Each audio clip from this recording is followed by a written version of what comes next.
সর্বদলীয় বৈঠকে কেন রইলেন না প্রধানমন্ত্রী? মানুষের প্রাণের চেয়ে ভোট বাজার বড় হয়ে গেল।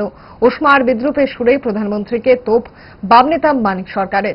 এরকম একটা ঘটনার পর গোটা ভারতবর্ষ যখন থরথর করে কাঁপছে, ভারত সরকার পৃথিবীর বিভিন্ন রাষ্ট্রের সহযোগিতা চাইছেন। একাধিক রাষ্ট্র ইতিমধ্যে তাদের সমর্থনের হাত প্রসারিত করেছে।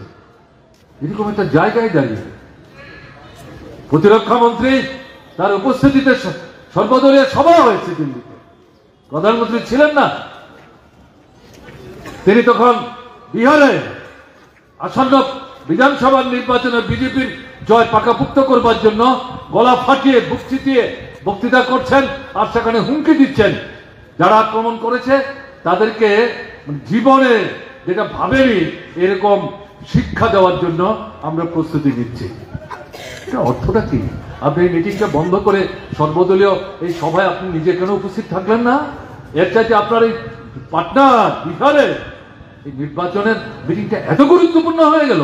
এমন তো না যে 7 দিনের মধ্যে ভোট হতে যাচ্ছে, অথবা সেটাই ছিল, সেদিনই ছিল প্রকাশ্য প্রচারের শেষ দিন। আপনি প্রধানমন্ত্রী না, প্রধানমন্ত্রীর দায়িত্ব পালন করা হলো। ভালোবাসা বদলায়নি, আর বদলায়নি